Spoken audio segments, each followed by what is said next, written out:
Isang kalabog. Tapos, katahimikan.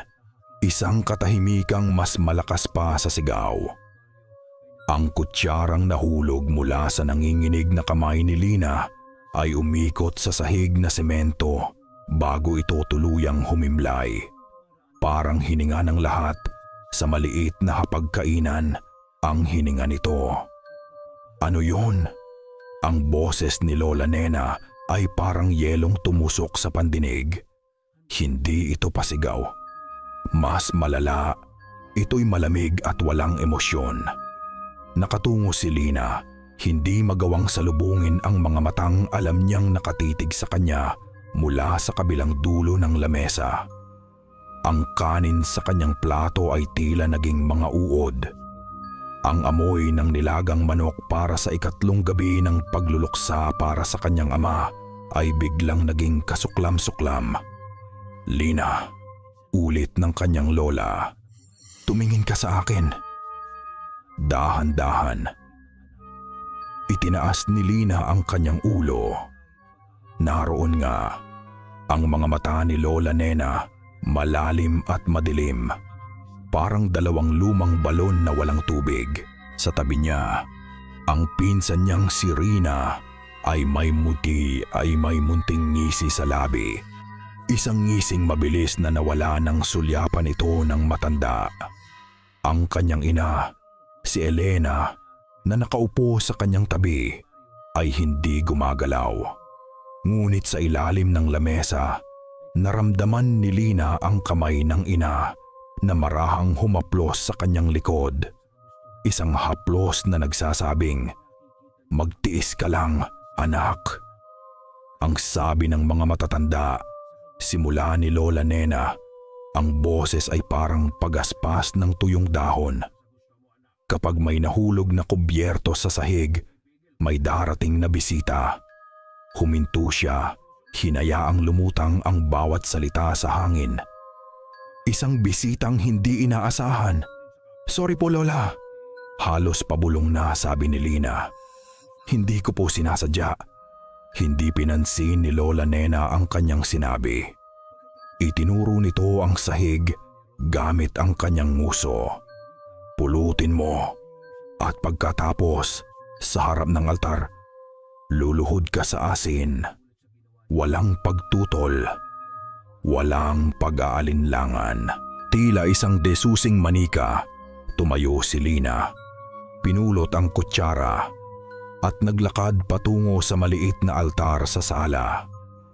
Doon, sa harap ng kupas na larawan ng kanyang ama na may itim na laso sa gilid, naghihintay ang isang platito ng asin. Kinuha ito ng kanyang ina. Walang salita. Si Elena mismo ang nagkalat ng magaspang na asin sa sahig. At habang ginagawa niya iyon, isang butil ng luha ang pumatak mula sa mata nito. Tahimik na nawala sa puting dagat ng parusa. Iyon ang mas masakit sa lahat. Ang tahimik na pagtanggap ng kanyang ina. Ang kanilang sabay na pagkatalo. Lumuhod si Lina. Ang hapdi ay mabilis, parang libu-libong maliliit na karayom na sabay-sabay tumutusok sa kanyang mga tuhod. Napakagat siya sa kanyang labi upang pigilan ang isang hikbi. "Magdasal ka," utos ng kanyang lola mula sa likuran. "Humingi ka ng tawad. May dinadala kang kamalasan sa bahay na to." At sa gitna ng pagdarasal ng rosaryo, sa gitna ng sakit at kahihiyan, naramdaman ni Lina ang pagod. Isang pagod na mas malalim pa sa pagluluksa. Nang gabing iyon, habang nakahiga sa kanyang maliit na silid, ramdam pa rin ni Lina ang fantomang sakit sa kanyang mga tuhod. Ang ilaw ng buwan ay sumisilip sa manipis na kortina. Gumuguhit ng mga aninong parang mahahabang buto sa sahig na gawa sa kahoy. Ang buong bahay ay tahimik. Ngunit ito'y isang katahimikang may laman. Isang katahimikang nagmamasid. Bigla, narinig niya ito. Isang tunog mula sa labas ng bintana. Toko. Ang tunog ng tuko. Malakas at malinaw sa katahimikan ng gabi. Toko. Isa, dalawa. Nagsimulang bumilis ang tibok ng puso ni Lina. Naalala niya ang sinasabi ng mabata sa kanilang barangay. Huwag na huwag kang magbibilang. Toko. 3. Toko. 4. Toko. 5. Hindi niya mapigilan. Parang may sariling isip ang kanyang utak. Toko. 6. At ang huli. Toko. 7. Pagkatapos ng ika-7 tawag, isang nakabibinging katahimikan ang pumalit. Mas masahol pa sa tunog mismo. Hinila ni Lina ang kumot hanggang sa kanyang leeg. Ang kanyang paghinga ay mababaw at mabilis. Bakit 7? Anong ibig sabihin noon? At noon, narinig niya ang isa pang tunog. Hindi ito mula sa labas. Ito'y mula sa loob ng kanyang silid, mula sa ilalim ng kanyang kama. Isang tunog. Hindi hangin, hindi daga, isang hiningang tuyo at kumakaluskos. Parang isang bulong na naghahanap ng boses. At pagkatapos, ang bulong. Mahina, malamaig at napakalapit. Lina. Ang pagbigkas sa kanyang pangalan ay mali. Pabaliktad. Ang I ay hinila. Ang A ay kinain. Isang tunog na hindi dapat kayang gawin ng lalamunan ng tao. Nanigas si Lina. Ang kanyang dugo ay tila naging yelo sa kanyang mga ugat. Hindi siya makagalaw. Hindi siya makasigaw. Ang tanging nagawa niya ay pumikit ng mariin. Ang kanyang buong katawan ay nanginginig sa ilalim ng kumot. Ina, tulong. Ilang minuto siyang nanatiling ganoon. Naghihintay, nakikinig. Wala. Katahimikan muli. Dahan-dahan. Inisip niyang baka guni-guni lang niya. Baka dala lang ng pagod at takot. Baka isang kaluskos. Agad siyang napamulat. Ang tunog na ito ay iba. Hindi isang bulong. Ito'y tunog ng mga kuko. Kumakaskas sa kahoy. At ito'y nagmumula mula sa loob ng kanyang aparador. Hindi kuko ng daga. Mas mabagal. Mas sinasadya. Parang may isang bagay sa loob na matiyagang sinusubukang buksan ang pinto mula sa kabilang panig. Kaluskos. Hinto. Kaluskos. Hinto. At doon, sa dilim ng kanyang silid, nakatingin sa aparador na biglang tila naging isang ataul na nakatayo. Alam ni Lina na hindi siya nag-iisa. Walang nakatulog sa kanila ng gabing iyon. Si Lina ay nanatiling isang estatwa sa ilalim ng kanyang kumot hanggang sa ang unang sinag ng araw ay tumagos sa kurtina, isang kulay abong liwanag na tila nag-aatubiling pumasok sa silid. Si Elena naman, sa kabilang kwarto, ay nakaupo sa gilid ng kanyang kama. Yakap-yakap ang isang rosaryo, nakikinig sa bawat kaluskos, bawat lagitik ng lumang kahoy ng bahay. Nang sa wakas ay nagkaroon na ng lakas ng loob si Lina na bumangon, ang una niyang ginawa ay lumapit sa aparador. Nanginginig ang kamay niyang binuksan ang pinto. Naroon nga, isang mahabang kalmot. Mula sa itaas hanggang sa ibaba ng panloob na bahagi ng pinto. Hindi ito gasgas lang. Malalim ito. Ang mga hibla ng kahoy ay nakabukaka na parang isang sugat. At sa ilalim ng liwanag ng umaga, kitang-kita niya. Ito'y hindi gawa ng hayop. Masyadong pantay. Masyadong May galit, hindi siya nagsalita sa almusal. Paano niya ipapaliwanag na may kumalmot sa aparador niya mula sa loob? Tiyak na pagtatawanan lang siya. O mas malala, pagagalitan na naman. Parang nakakita ka ng multo. Pinsan, sabi ni Rina habang nagsasandok ng sinangag. May mapanuksong ngiti sa kanyang mga labi. O baka naman nananaginip ka lang ng gising? Tumingin si Lina sa kanyang plato. Wala to. Pagod lang siguro. Ang sagot ay sapat na para kay Lola Nena na sumulyap lang sa kanya ng masama bago bumalik sa paghigop ng kanyang kape. Ang katahimikan ng Lola ay laging may dalang bigat, isang babala na anumang oras ay maaaring bumuhos ang kanyang galit. Pagkatapos ng tanghalian, habang naghuhugas ng pinggan si Elena, isang anino ang dumaan sa bintana ng kusina. Si Tito Ador, ang kapatid na kambal ng kanyang yumaong asawa. Sumenyas ito at maingat na lumabas si Elena sa likod bahay. Mukhang balisa si Ador. Ang kanyang mga mata ay palipat-lipat, tinitingnan kung may ibang nakakakita. Elena, sabi niya. Ang boses ay mahina at apurado. Kamusta si Lina? Hindi mabuti, Ador. May mga nangyayari sa bahay. Hindi na nagtanong pa si Ador ng detalye. Tila alam na niya. Mula sa kanyang bulsa, kinuha niya ang isang maliit na bagay na nakabalot sa itim na tela. Inilagay niya ito sa palad ni Elena. Mainit ito sa pakiramdam. Ano to? Tanong ni Elena. Isang anting-anting. Sagot ni Ador, ang tingin ay seryoso. Ipasuot mo kay Lina. Sa leeg. Huwag na huwag niyang tatanggalin. Lalo na sa gabi.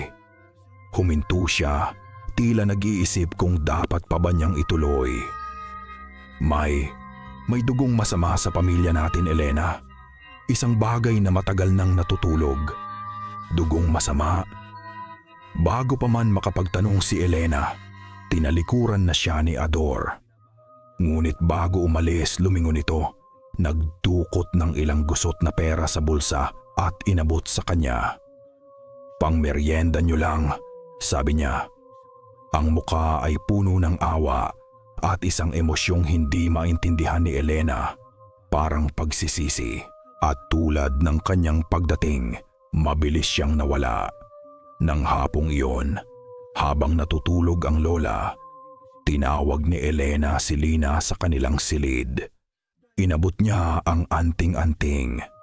Isang maliit na piraso ng kahoy na may kakaibang mga ukit nakatali sa isang pulang sinulid. Bigay ng Tito Ador mo, sabi ni Elena, para proteksyon.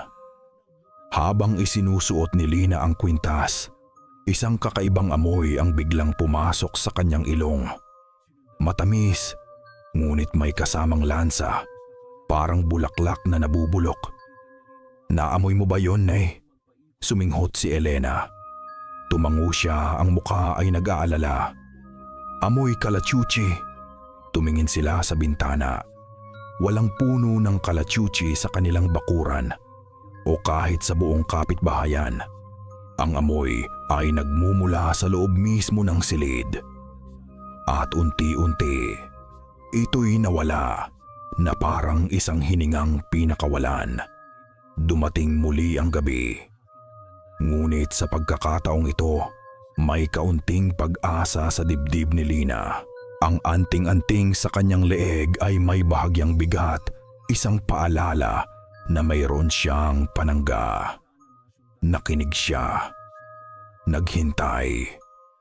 At narinig niya ito, ang tunog ng tuko. Ngunit ngayon, ito'y mas mahina. Tila mas malayo. Parang nasa kabilang kalsada na. Isa, dalawa, tatlo. Hindi na nasundan. Isang maliit na ngiti ang sumilay sa labi ni Lina.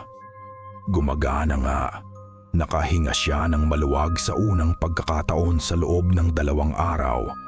Dinalaw siya ng antok. Sa kabilang silid, hindi pa rin mapakali si Elena. Ang proteksyon ay nagbigay ng kaunting kapanatagan, ngunit ang babala ni Ador tungkol sa dugong masama ay umuukil-kil sa kanyang isip. Dahan-dahan, bumangon siya at marahang binuksan ang pinto ng kanyang silid, sapat lang para sumilip ang isang mata. Gusto lang niyang tiyakin na tahimik ang pasilyo. At doon, nakita niya ito. Sa dilim ng pasilyo, sa pagitan ng kanilang silid at ng banyo, nakatayo si Rina. Nakatayo lang, hindi gumagalaw. Nakaharap ito sa pinto ng kanilang kwarto. Nakatitig. At ang pinakakakilakilabot sa lahat, sa loob ng halos 1 minuto na pagmamasid ni Elena mula sa siwang, hindi ito kumukurap. Kahit 1 beses.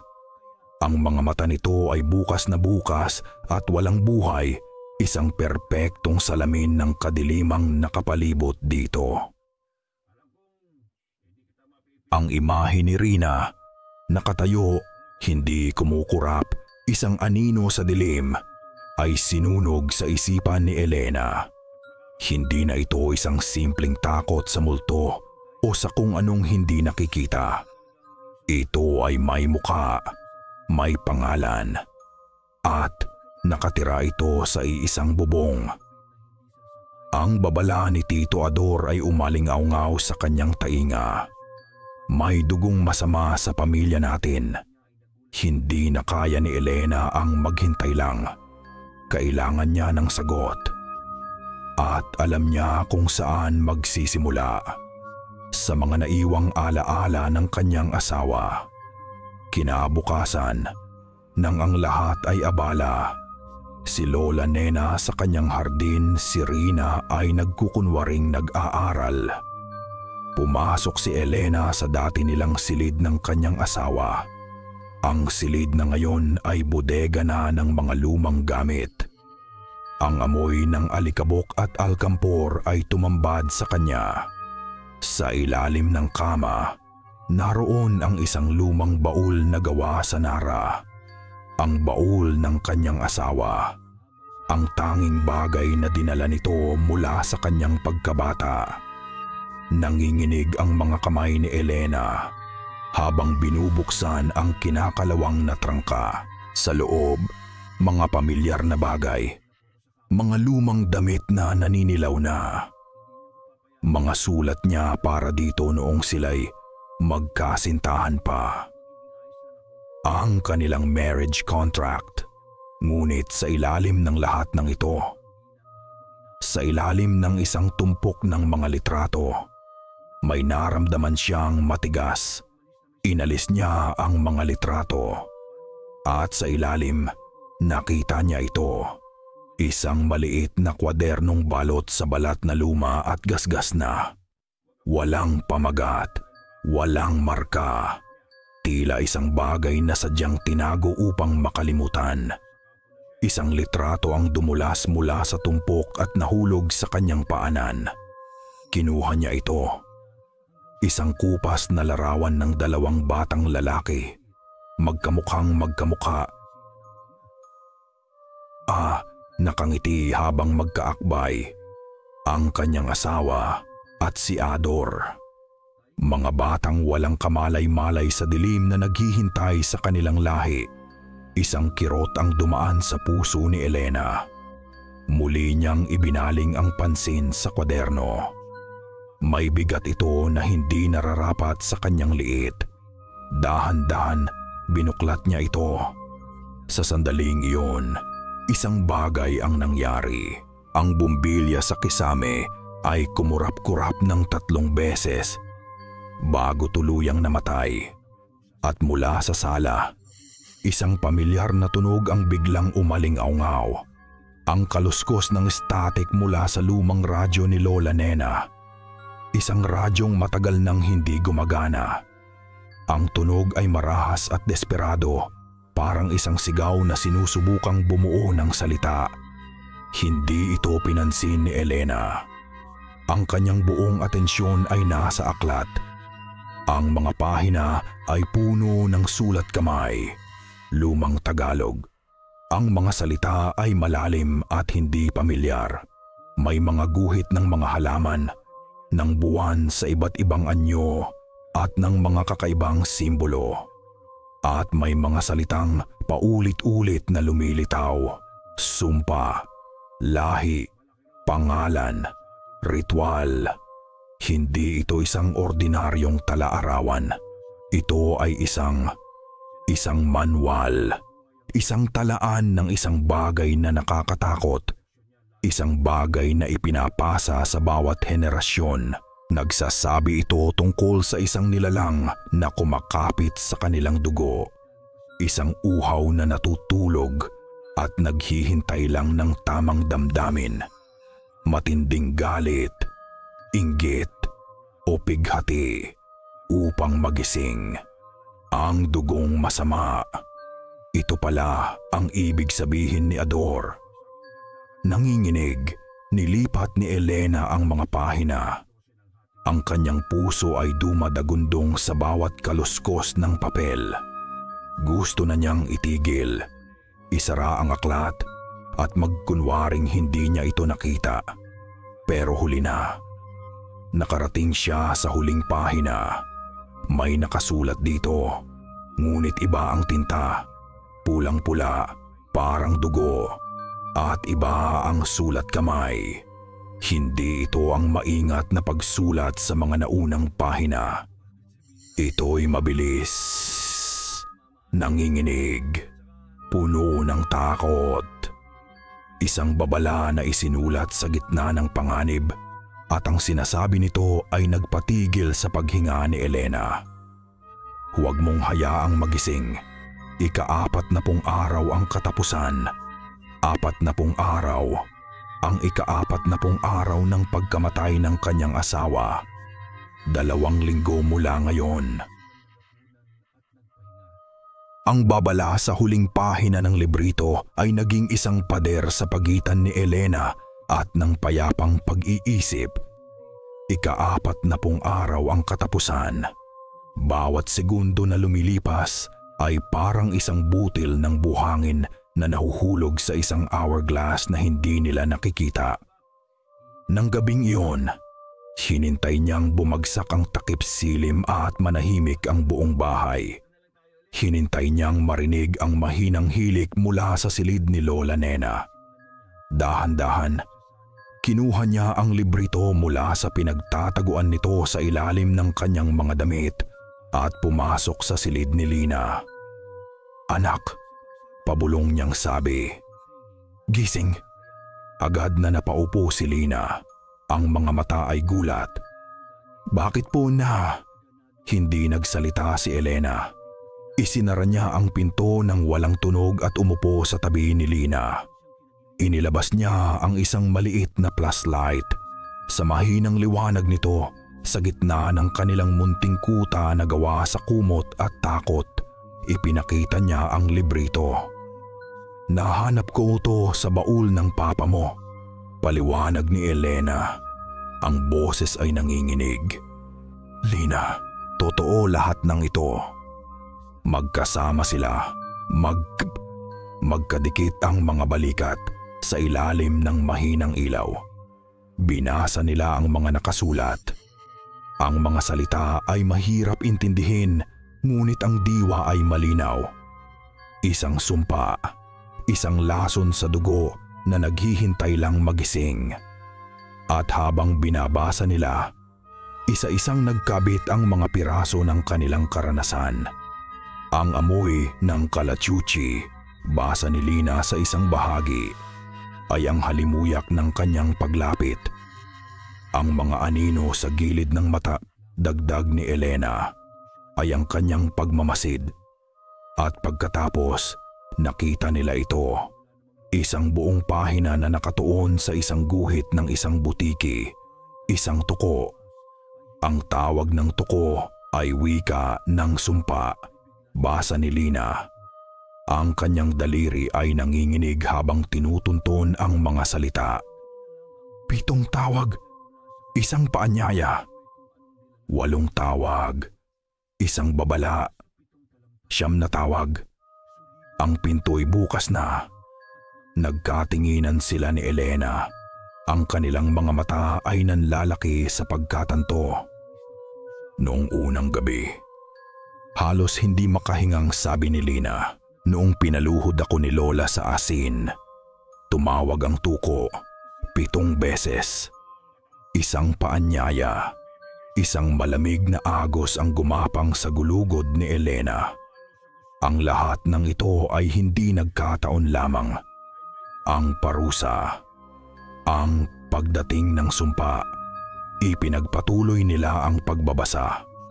Inilalarawan ng librito ang mga sintomas ng isang taong nagsisimula ng angkinin ng sumpa.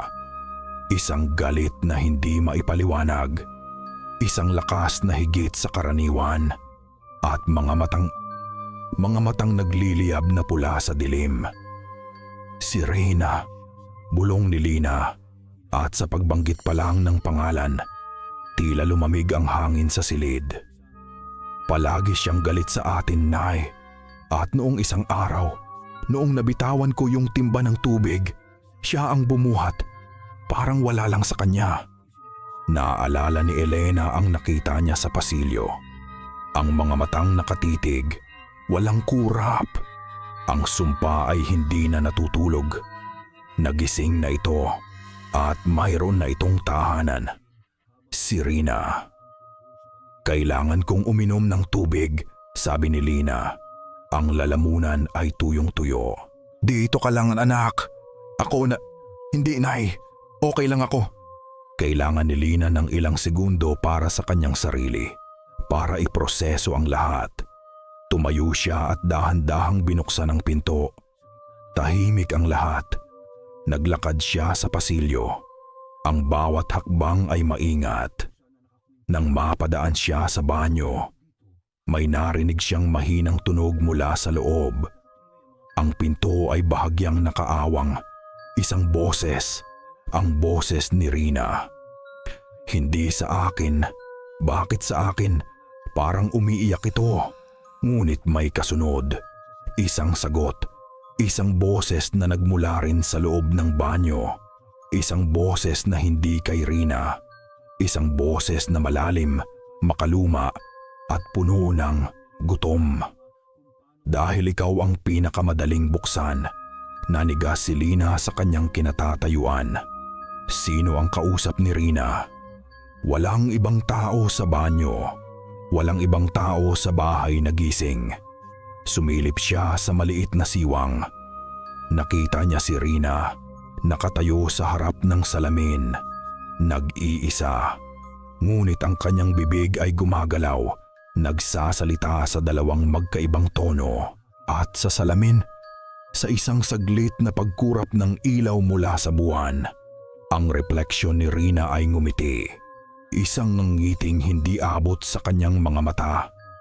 1 ngiting hindi para sa kanya.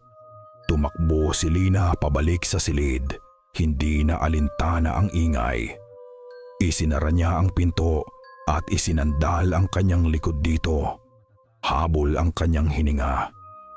Nay, sabi niya. Ang takot ay malinaw sa kanyang boses. Si Rina, may kausap siyang iba. Sarili niya.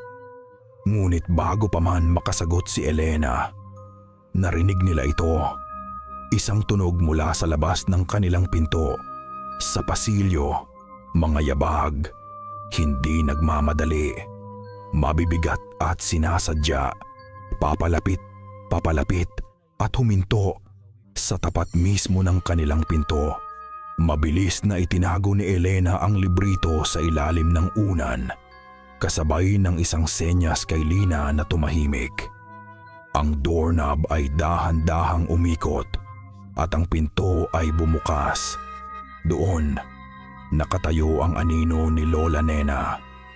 Hindi nila makita ang kanyang mukha sa dilim, ngunit ramdam nila ang kanyang mga mata. Ang mga matang tila nakikita ang lahat, pati na ang librong nakatago sa ilalim ng unan. At nagsalita siya. Ang kanyang boses ay isang malamig na agimat sa katahimikan ng gabi. May mga bagay na hindi dapat binubuhay muli. Walang salitang namutawi sa kanila. Ang sinabi ni Lola Nena ay hindi tanong, hindi rin paratang. Ito ay isang hatol. Sa isang kisapmatay, puwa mamangi puwa pamamata. Bago pa man makakilos si Elena, humakbang ang matanda papasok ng silid. Dire-diretso itong lumapit sa kama. Itinaas ang unan at kinuha ang librito. "Lola, wag po." Nagsimulang magmakaawa si Lina. Isang tingin lang mula sa matanda ang nagpatahimik sa kanya. Hinawakan ni Lola Nena ang maliit na aklat na parang isang maruming basahan. Hindi siya tumingin sa apo o sa manugang. Ang kanyang mga mata ay nakapako sa librito, puno ng isang halo ng takot at galit. Ang mga patay ay dapat manatiling nakalibing, sabi niya. Ang boses ay halos isang ungol at pagkasabi niyon, tumalikod siya at lumabas ng silid. Dala-dala ang kanilang natatanging pag-asa. Kinabukasan, ang bigat sa loob ng bahay ay halos hindi na makayanan. Ang bawat kilos ni Lola Nena ay tila isang pagbabantay. Nawala na ang kanilang gabay. Ang orasan ay patuloy na umandar patungo sa ika-40 araw.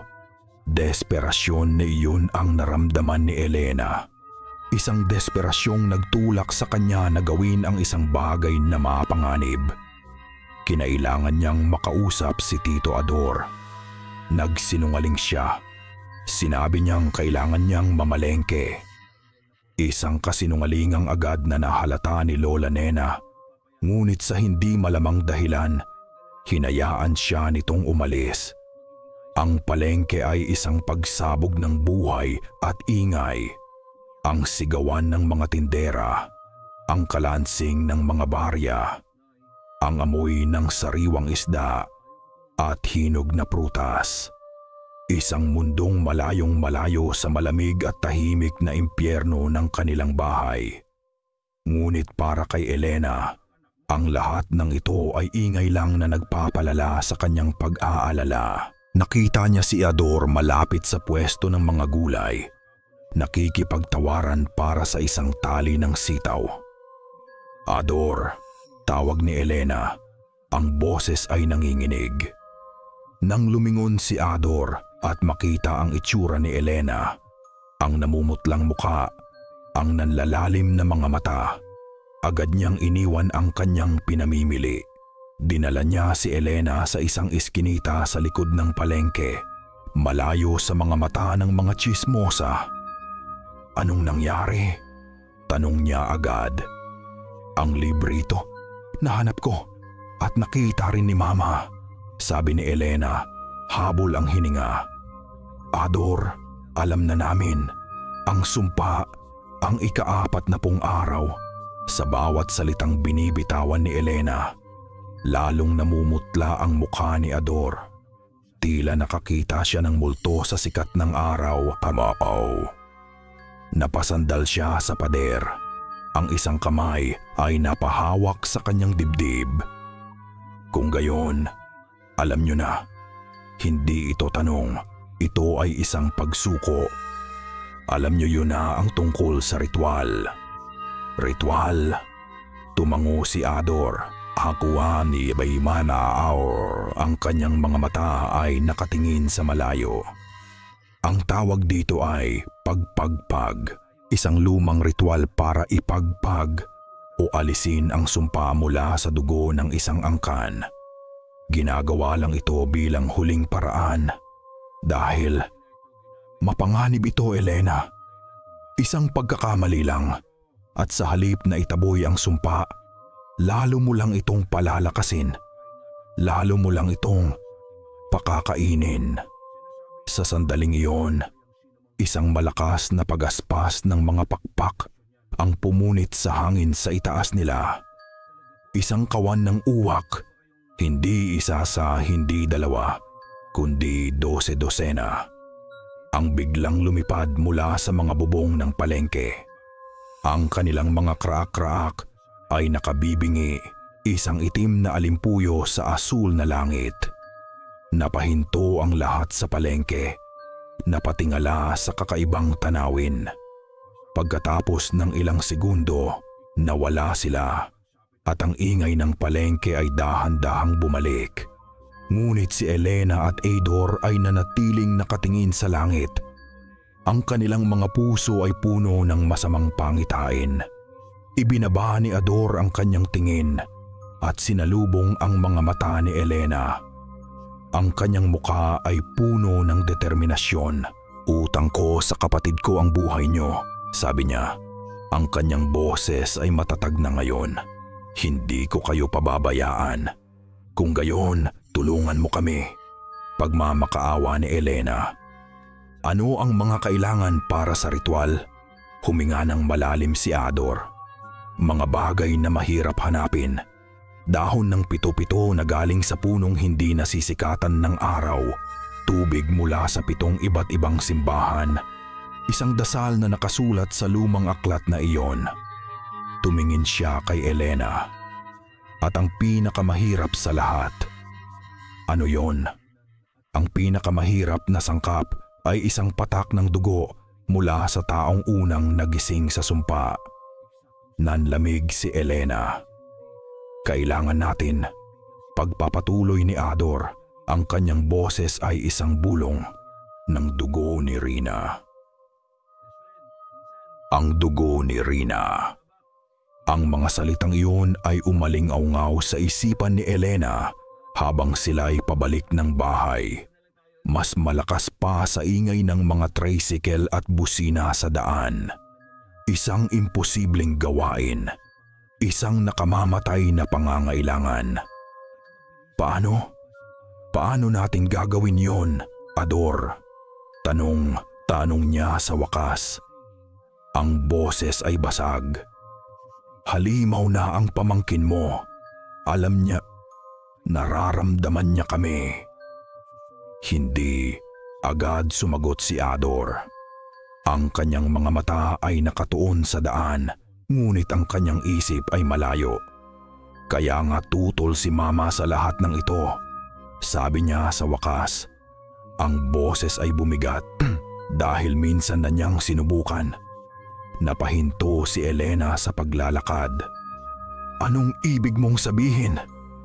Bumuntong hininga si Ador, isang tunog na puno ng luma at matagal nang dinadalang pighati. "Hindi lang ang papa ni Lina at ako ang anak ni Mama. May isa pa, ang bunso, si Santiago." Hindi ito alam ni Elena. Sa 10 taon niyang kasal sa asawa niya, ni minsan ay hindi nabanggit ang pangalang iyon. Tahimik si Santiago. Pagpapatuloy ni Ador. Sensitibo, katulad ni Lina. At siya ang unang ginising ng sumpa sa aming henerasyon. Noong mga binatilyo pa lang kami, sinubukan ni Mama na itago. Sinubukan niyang idaan sa dasal, sa disiplina, sa pamalo, pero lalo lang lumala. Napapikit si Ador. At sa isang saglit, ang ingay ng kalye sa kanilang paligid ay nawala. Napalitan ito ng mga alaala. "Naririnig ko pa rin hanggang ngayon," bulong niya. Ang mga sigaw ni Santiago sa gabi, hindi na sigaw ng sinagaw ng tao. At ang mga dasal ni Mama, mali-mali, balu-baluktot. Sinusubukan niyang gumawa ng sarili niyang ritual base sa mga naririnig niya sa matatanda, pero wala siyang alam. Wala siyang gabay ng librito. Dinala nila si Santiago sa lumang ospital sa bayan, sa isang kwartong walang nakakaalam. Sa Ward C, sabi ni Ador, at isang panginginig ang dumaan sa kanyang katawan. Ang abandonadong pakpak ng ospital. doon siya nawala at kasalanan ni Mama ang lahat. Iyon ang pinaniniwalaan niya. Ngayon, naiintindihan na ni Elena ang kalupitan ni Lola Nena. Ang galit niya sa librito, hindi ito dahil sa kawalan ng pagmamahal. Ito ay dahil sa sobrang takot na maulit ang kasaysayan. Ang parusang ipinapataw niya kay Lina ay ang kanyang baluktot na paraan upang iligtas ito, upang hindi ito maging isang panibagong Santiago. Naalala ni Ador ang huling araw na iyon badisyon sa tuba halungot sa ospital. Ang katahimikan pagkatapos ng mga sigaw.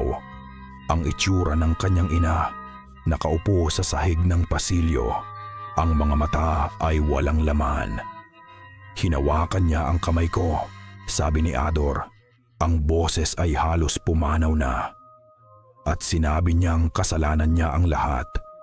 Ang pag-amin na iyon ay isang lihim na dinala nilang dalawa sa loob ng 30 taon.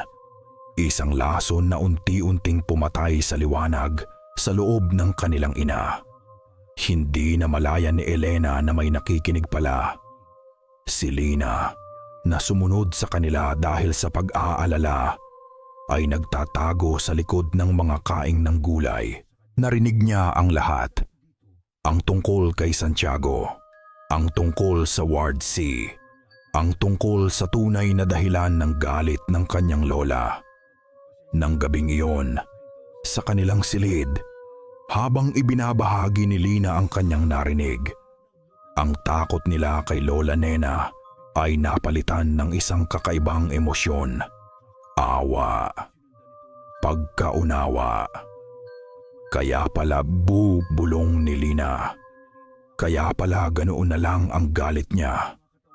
Natatakot siya para sa iyo, anak, sagot ni Elena habang hinahaplos ang buhok ng dalaga. Biglang tumahimik si Lina. Nanlaki ang kanyang mga mata, nakatingin sa may pintuan. Hindi nila namalayan ang pagpasok niya. Nakatayo doon si Rina. Ang kanyang mukha ay isang blankong maskara. Anong pinag-uusapan niyo? Tanong niya. Ang boses ay ordinaryo. Masyadong ordinaryo. Wala. Mabilis na sagot ni Elena habang tinatabunan ng kumot ang mga kamay ni Lina na nagsisimulang manginig. Tungkol lang sa mga bayarin, ngumiti si Rina. Isang ngiting hindi umabot sa kanyang mga mata. Talaga? Akala ko naririnig ko ang pangalan ko. Naglakad ito palapit. Bawat hakbang ay tila isang dagok sa kanilang mga dibdib. Huminto ito sa harap ni Lina. Itinaas nito ang kanyang kamay na para bang hahaplusin ang pisngi ng pinsan. Ngunit bigla, ang ulo ni Rina ay pumihit ng bahagya na parang nakarinig ng isang bagay na sila ay hindi. Ang kanyang mga mata ay hindi na nakatingin kay Lina, kundi sa aparador sa likod nito. Isang saglit na pagliwanag ng pula ang gumuhit sa kanyang mga mata. At nagsalita ito, ngunit hindi na boses ni Rina.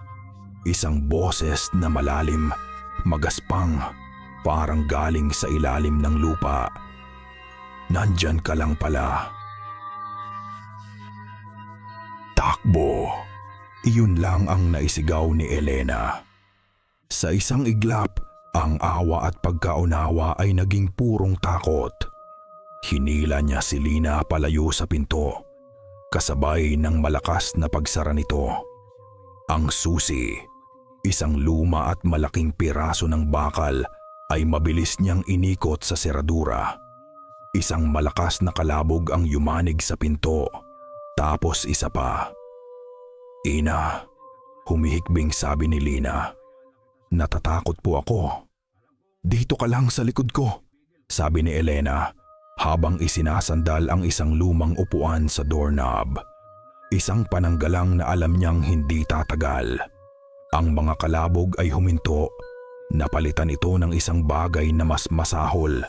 Isang marahan, ritmikong pagkaskas. Parang isang hayop na sinusubukang hukayin ang daan papasok. At kasabay nito, isang tawa. Hindi ang tawa ni Rina. Ito'y malalim at garalgal, isang tunog na tila nagmumula sa lalamunan ng isang taong matagal nang patay. Ang tawa ay nang aasar, naghahamon. Alam nitong nakakulong sila. Bigla, isang maliit na bato ang tumama sa salamin ng kanilang bintana. Napatalon sa gulat ang mag-ina. Ngunit may isa pang tumama. At isa pa. Hindi ito pambabasag. Ito'y isang senyas.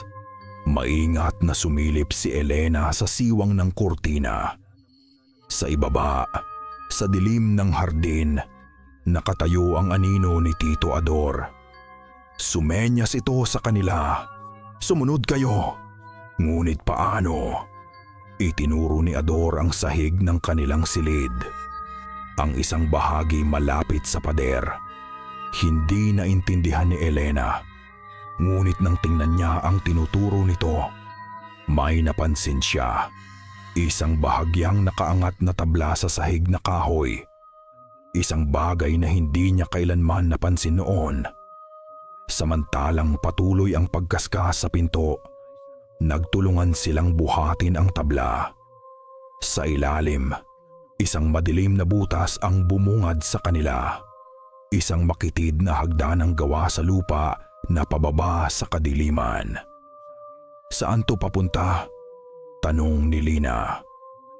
Sa tiwala, sagot ni Elena at nauna siyang bumaba. Ang hangin sa ilalim ay malamig at basab, amoy ng lupa at lumot. Pagbaba nila, isang bumbilya na nakasabit sa isang alambre ang biglang umilaw. Naroon si Tito Ador, naghihintay.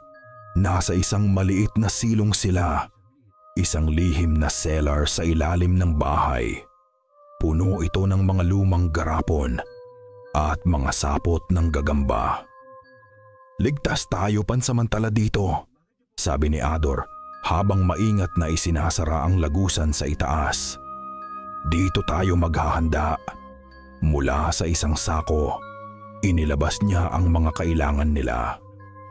Mga tuyong dahon, isang botelya ng tubig, at isang maliit na kutsilyo. Kulang pa, ngunit narito na ang simula. Sa itaas, sa sala, naririnig nila ang mga yabag. Papalayo na sa kanilang silid. Ngunit hindi sila umalis ng bahay. Habang naghahanda si Ador, may isa pang tunog silang narinig. Isang mahinang tunog ng pag-ugoy at ang bulong ng isang dasal, si Lola Nena. Nakaupo ito sa kanyang tumba-tumba sa sala, hawak ang kanyang rosaryo. Alam niyang nasa silong ang mga ito. Alam niyang naghahanda sila. Ngunit wala siyang ginawa. Hindi siya tumulong, hindi rin siya pumigil. Patuloy lang siya sa pagdarasal ng nobena.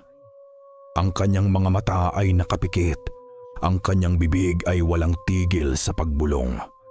Isang bantay na hindi nila alam kung para kanino kumakampi. Doon, sa liwanag ng nag-iisang bumbilya, sa gitna ng takot at pag-asa, isang sandali ng katahimikan ang namagitan sa mag-ina.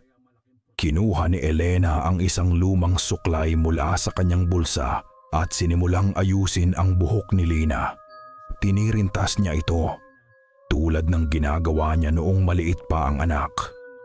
Ang kanyang mga daliri ay mabilis at sanay, isang kilos ng pagmamahal na paulit-ulit na niyang ginawa. Sa bawat salabid ng buhok, tila itinataboy niya ang kadilimang nakapalibot sa kanila. Para kang dati, ane, sabi ni Lina. Ang ulo ay nakasandal sa balikat ng ina. Baby pa rin kita, sagot ni Elena. Isang nangiti ang sumilay sa kanyang labi. Ngunit ang sandaling iyon ay biglang naputol. Sa itaas, isang yabag.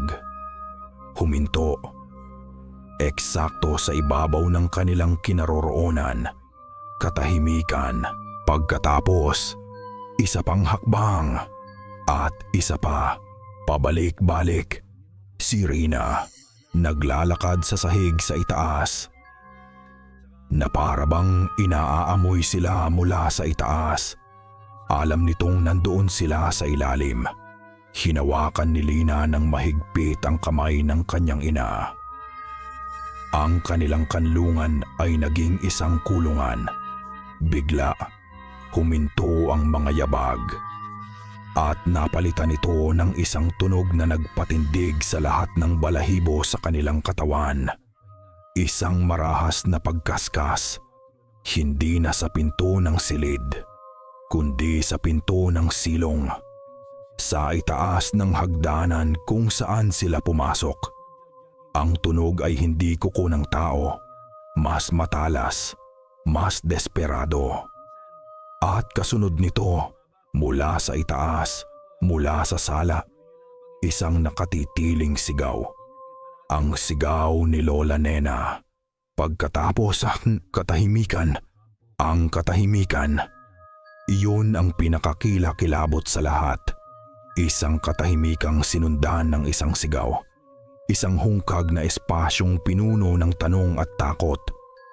"Mama!" sigaw ni Ador at hindi na nag-isip pa. Mabilis siyang umakyat sa hagdanan ng silong. Ang maliit na kutsilyo ay mahigpit sa kanyang kamay. Sumunod si Elena. Hinihila si Lina sa likuran niya. Ang kanilang pag-ahon mula sa amoy lupang dilim ng silong ay isang pagpasok sa mas masahol pang bangungot. Nakasubsob sa sahig ng sala si Lola Nena. Hindi gumagalaw. Sa tabi niya, ang tumba-tumba ay patuloy na umuugoy na para bang may isang hindi nakikitang nilalang ang kaaalis lang dito. "Mama!" muling sigaw ni Ador at lumuhod sa tabi ng ina. Dahan-dahang gumalaw ang matanda. Isang mahinang ungol ang kumawala sa kanyang mga labi. May dugo sa kanyang braso, isang mahabang hiwa na hindi malalim ngunit nakakagulat. Tinulungan siya ni Ador na sumandal sa pader. Ang libro," unang sinabi ni Lola Nena. Ang boses ay basag at mahina. "Anong nangyari, Nay?" tanong ni Elena.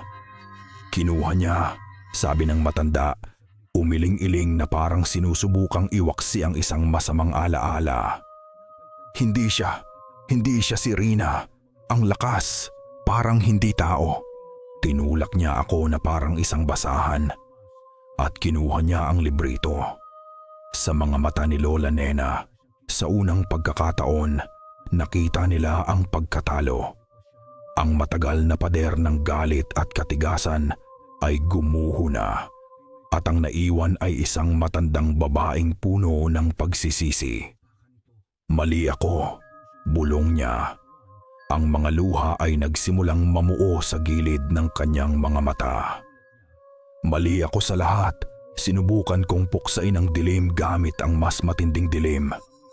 Akala ko kung magiging matigas ako, kung didisiplinahin ko kayo, hindi ito magigising. Pero ang galit ko, ang takot ko, iyon pala ang nagsilbing pagkain niya." Lumapit si Lina. Sa kabila ng lahat ng sakit, ng lahat ng parusa, isang awa ang bumalot sa kanyang puso. Lumuhod siya sa harap ng kanyang lola. At sa sandaling iyon, isang bagay na hindi pa nangyayari kailanman ang naganap. Itinaas ni Lola Nena ang kanyang nanginginig na kamay at marahang hinaplos ang pisngi ni Lina. Ang kanyang palad, na dati naghahatid lang ng sampal at sakit, ngayon ay malambot at puno ng pagmamahal na matagal nang itinago. "Patawarin mo ang lola," sabi niya, at ang mga luha ay tuluyan ng bumagsak. Hinawakan ni Lina ang kamay ng kanyang lola. "Tapos na po yun," umiling si Lola Nena. "Hindi pa. Ngayong hawak niya ang libro, alam na niya ang mga kahinaan natin. Pero may isang bagay na hindi niya alam na alam ko. Tumingin siya ng diretso sa mga mata ni Lina. Ang tunay na pangalan niya, Pag-asa. Isang maliit na ningas ang biglang sumiklab sa gitna ng kadiliman. Ang pagtawag sa tunay na pangalan ay pag-angkin ng kapangyarihan laban dito. Paliwanag ng matanda. Kailangan mong bigkasin ito sa gitna ng ritual. Ikaw Lina. Dahil ikaw ang may dugong katulad niya. Ikaw lang ang kaya niyang pakinggan. Lumapit si Lola Nena at ibinulong sa tainga ni Lina ang isang salitang kakaiba at sinauna. Isang pangalang parang pagaspas ng mga pakpak ng paniki at kaluskos ng mga buto. Sa labas, ang kalmadong gabi ay biglang pinunit ng isang malakas na dagundong ng kulog. Nagsimulang humampas ang hangin sa mga bintana. Isang biglaang bagyo ang dumating. At kasabay ng pagkulog, ang lahat ng ilaw sa bahay ay namatay. Kadiliman. Tanging ang paminsan-minsang liwanag ng kidlat ang kanilang naging gabay. Ang bahay ay nagsimulang umangal. Ang mga dingding ay lumalangit-ngit na parang isang nilalang na naghihingalo. At sa ihip ng hangin na pumapasok sa mga siwang, may naririnig silang mahinang tawa. Ang tawa ni Rina, dala ng bagyo. Isang matalim na kidlat ang gumuhit sa langit at sa isang segundo ng nakasisilaw na liwanag, nakita nila siya. Nakatayo sa may pintuan. Si Rina. Basa ng ulan, ang buhok ay nakadikit sa kanyang mukha. Ang kanyang mga mata ay dalawang nagbabagang tuldok sa dilim. At sa kanyang kamay, hawak niya ang librito na susunog. Ang mga pahina ay nilalamon ng isang apoy na walang init, walang aalis, sabi niya. Ngunit ang boses ay hindi lang isa. Ito'y pinagpatong-patong na tinig. Ang boses ni Rina. Ang boses ng isang matandang lalaki. Ang boses ng isang batang babae. Lahat nagsasalita ng sabay-sabay. At kasabay ng pagbagsak ng isa pang kulog, ang abo ng huling pag-asa ay nilipad ng hangin. Walang libro, walang gabay. Tanging abo na lang ang natira sa sahig. Dahan-dahang ikinakalat ng hangin mula sa nabasag na bintana. Ang tawa mula sa pintuan ay huminto, napalitan ng isang mapagmasid na katahimikan. Ngayon na, sigaw ni Ador, ang kanyang boses ay pumunit sa takot na bumabalot sa kanila. Elena, ang tubig. Mama, ang dasal. Gumawa tayo ng bilog. Tila natauhan ang lahat. Kinuha ni Elena ang botelya ng tubig na galing sa 7 simbahan. Si Lola Nena, kahit na nanghihina, ay nagsimulang bumigkas ng isang panalangin sa isang kakaibang dialekto. Ang kanyang mga salita ay matatalim at makapangyarihan. Si Ador naman, kinuha ang isang dakok ng asin mula sa lalagyan sa altar at sinimulang ikalat ito sa sahig. Bumubuo ng isang puting linya ng proteksyon sa kanilang paligid. Huli na ang lahat, sabi ng mga boses mula kay Rina. Ang bahay na ito ay libingan nyo. Dahan-dahan itong humakbang papasok. Ngunit pagtapak nito sa linya ng asin, isang tunog na parang pagprito ng langis ang narinig at umatras ito na may kasamang sigaw ng sakit. Ang bilog ay gumagana, pansamantala. Lina, tawag ni Lola Nena. Sa gitna, ikaw ang sentro, huwag kang matakot. Itinayo ni Elena si Lina sa gitna ng kanilang bilog. Nanginginig ang buong katawan ng dalaga. Ang bagyo sa labas ay tila wala nang hihigit pa sa bagyong namumuo sa loob ng sala. At doon, nagsimula ang tunay na bangungot. Ang mga anino sa sulok ng silid ay nagsimulang gumalaw at mag-unat, humahaba na parang mga kamay na gustong umabot sa kanila. Ang orasan sa dingding. Ang mga kamay nito'y nagsimulang umikot ng pabaliktad. Ang bawat tik ay isang masakit na tunog sa tainga. At ang mga bulong, walang kwenta, kamalasan, dapat kang mamatay. Ang mga salitang ibinabato sa kanya ni Lola Nena noon ay bumabalik ngayon, ngunit mula sa lahat ng direksyon, isinisigaw ng mga anino. "Huwag kang makinig, Lina," sigaw ni Ador. "Panlilinlang lang yan." Pinilit ni Lina na ipikit ang kanyang mga mata. Ngunit mas malala pa ang kanyang narinig. "Lina, anak," napamulat siya sa ang boses na iyon. Kilalang kilala niya ang boses ng kanyang ama. "Papa, tulungan mo ako, anak. Malamig dito. Kunin mo ako."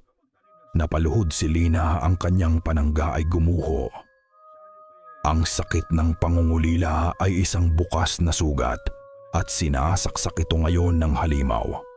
"Kasama mo kami, anak." Naramdaman ni Lina ang mahigpit na hawak ng kanyang ina sa kanyang balikat. "Hindi siya yan. Lumaban ka. Bigkasin mo ang pangalan." Utos ni Lola Nena. Ang kanyang pagdarasal ay naging isang sigaw ng digma. Pinilit ni Lina na tumingin kay Rina. Ang mukha ng kanyang pinsan ay nag-iiba-iba. Minsan ay si Rina. Minsan ay isang matandang hukluban. Minsan ay isang nilalang na walang mukha. Tanging dalawang mata lang na nagbabaga.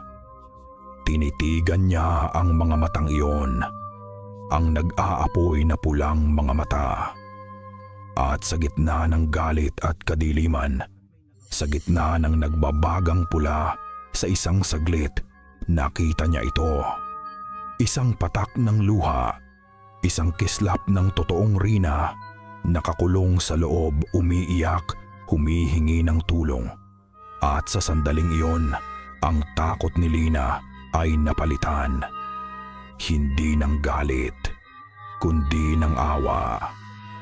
Naunawaan niya, para mapuksa ang halimaw, hindi niya kailangang talunin ito. Kailangan niyang palayain ang bilanggo nito. Tumayo siya ng tuwid. Huminga siya ng malalim. Tinitigan niya ang nilalang sa mata. Hindi na bilang isang kaaway, kundi bilang isang manggagamot na haharap sa isang sakit, at binigkas niya ang pangalan. Hindi ito sigaw ng galit. Ito'y isang bulong ng awa. Isang pangalang sinauna. Isang tunog na hindi dapat lumabas sa lalamunan ng isang tao sa modernong panahon. Sa sandaling binigkas ni Lina ang pangalan, isang nakabibinging katahimikan ang pumalit. Huminto ang hangin. Huminto ang mga anino. Huminto ang pag-ikot ng orasan. Ang nilalang sa katawan ni Rina ay napasigaw. Isang sigaw na puno ng pagkabigla at sakit.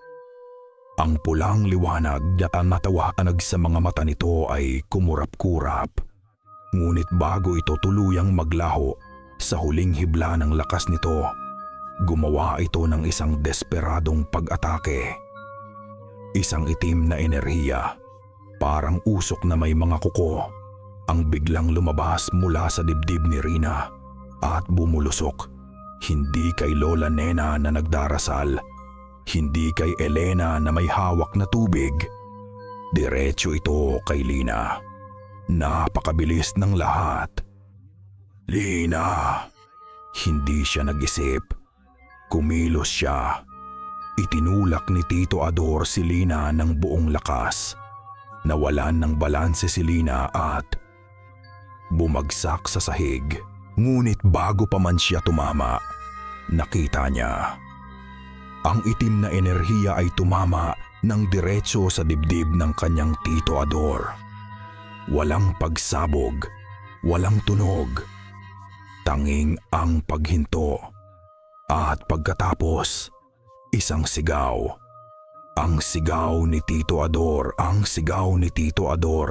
ay parang isang punyal na tumagos sa bawat sulok ng bahay. Kasabay ng kanyang pagbagsak, tila gumuho rin ang lahat. Ang bilog na asin ay nawasak. Ang dasal ni Lola Nena ay naputol. Ang botelya ng banal na tubig ay nabitawan ni Elena at nabasag sa sahig. Ngunit may isang bagay na kakaibang nangyari. Ang pagsalo ni Ador sa atake ay tila isang hindi inaasahang sakripisyo. Ang itim na enerhiya na dapat sanang pumatay kay Lina ay tila nabusog o nalito sa biglaang pagbabago ng target. "Ador!" sigaw ni Elena, gumagapang palapit sa anyo ng bayaw. Ang nilalang sa katawan ni Rina ay umungol. Hindi sa tagumpay, kundi sa pagkahina. Ang sakripisyo ni Ador, isang akto ng purong pagmamahal at pagbabayad utang, ay naging lason dito. Ang pulang ilaw sa mga mata nito ay mabilis na kumukurap-kurap, parang isang kandilang malapit ng maubos. Nakita ito ni Lina. Sa gitna ng pagdadalamhati at gulat, isang apoy ang biglang nag-alab sa kanyang dibdib. Hindi galit. Determinasyon. Hindi pa tapos to, bulong niya sa sarili. Hindi niya alam ang buong ritual. Nasunog na ang libro. Ngunit naalala niya ang mga huling salita ni Lola Nena bago ito magdasal kanina. Isang pariralang paulit-ulit. Isang parirala ng pagpapalaya. Tumayo si Lina. Basang-basa ng ulan at luha ang kanyang mukha. Hinarap niya ang naghihingalong halimaw. Itinaas niya ang kanyang kamay. Hindi bilang sandata, kundi bilang isang paalam, at isinigaw niya ang mga salita, hindi mula sa isip kundi mula sa puso. Ang wika ng kanilang mga ninuno, isang wikang ngayon lang niya naintindihan. Sa ngalan ng unang dugo, sa ngalan ng huling hininga, malaya ka na. Isang nakasisilaw na liwanag ang biglang bumuhos mula sa dibdib ni Lina. Hindi ito puting-puti na parang sa anghel. Ito'y isang liwanag na kulay ginto, parang unang sinag ng araw. Ang liwanag ay hindi marahas. Ito'y malumanay. Hindi nito sinusunog ang dilim. Niyayakap nito ito. Ang liwanag ay gumapang sa sahig, sa mga dingding, hanggang sa binalot nito ang anyo ni Rina. Ang nilalang ay hindi sumigaw sa sakit. Ito'y umungol, isang ungol ng paglaya. Ang itim na usok ay dahan-dahang humiwalay sa katawan ni Rina. Hindi bilang isang marahas na pagsabog, kundi bilang isang hiningang matagal ng kinimkim at sa wakas ay pinakawalan. Ang usok ay umakyat sa kisame, nag-ipon sa isang maitim na ulap, at sa isang iglap, sumingaw ito palabas ng nabasag na bintana, tinangay ng humihinang hangin ng bagyo. At sa sahig kung saan dating nakatayo ang halimaw, bumagsak si Rina. Walang malay, payapa. Kasabay ng paglaho ng sumpa, humina rin ang ulan. Ang kulog ay naging isang malayong dagundong na lang. At sa silangan, sa abot tanaw, isang manipis na linya ng liwanag ang nagsimulang gumuhit. Ang umaga ay dumating. Tumakbo si Elena at Lina papunta kay Ador. Nakahiga ito. Ang kanyang paghinga ay mababaw. May itim na marka sa kanyang dibdib, parang isang pasong hindi gawa sa apoy. Ngunit buhay siya. Si Lola Nena ay nakasandal sa pader. Ang kanyang mga mata ay nakapikit, ngunit ang kanyang mga labi ay may munting ngiti. Tapos na. Nang magising si Rina makalipas ang isang oras, ang una niyang nakita ay ang mukha ni Lina na nakabantay sa kanya. Anong nangyari? Tanong ni Rina. Ang kanyang boses ay mahina at nalilito. Ang huli kong natatandaan, galit na galit ako. Tapos wala na. Walang alaala. Tanging isang pakiramdam ng sobrang pagod at isang hungkag na kalungkutan sa kanyang dibdib. Ang sumpa ay nawala. Ngunit ang mga sugat na iniwan nito ay mananatili sa gitna ng wasak na sala, sa liwanag ng bagong umaga. Napalibutan ng mga basag na gamit at basag na puso, isang pamilya ang nakaligtas. Niyakap ni Elena si Lina, isang yakap na mas mahigpit kaysa dati. Isang yakap na nagsasabing, tayo na lang dalawa, pero sapat na tayo. Hinalikan niya ang noo ng kanyang anak, na para bang kaya niyang protektahan ito mula sa lahat ng sakit na darating pa. Ngunit alam nilang pareho, hindi na sila maaaring manatili pa. Sa paghahanda nilang umalis habang nag-iimpake ng iilang damit na natira, sumulyap si Lina sa bintana ng dati niyang silid. Ang salamin ay basag, ngunit sa isang pirasong buo pa, nakita niya ang kanyang refleksyon. Sa isang saglit, sa isang pagkurap ng kanyang mga mata, ang refleksyon ay ngumiti. Ngunit si Lina ay hindi nakangiti. Mabilis siyang pumikit at umiling. Guni-guni lang, isang anino ng nakaraan, ngunit ang tanong ay nanatili. Isang malamig na bulong sa likod ng kanyang isip. Ang sumpa ba ay tuluyan ng nawala? O isang piraso nito, isang maliit na binhi, ang naiwan sa kanya?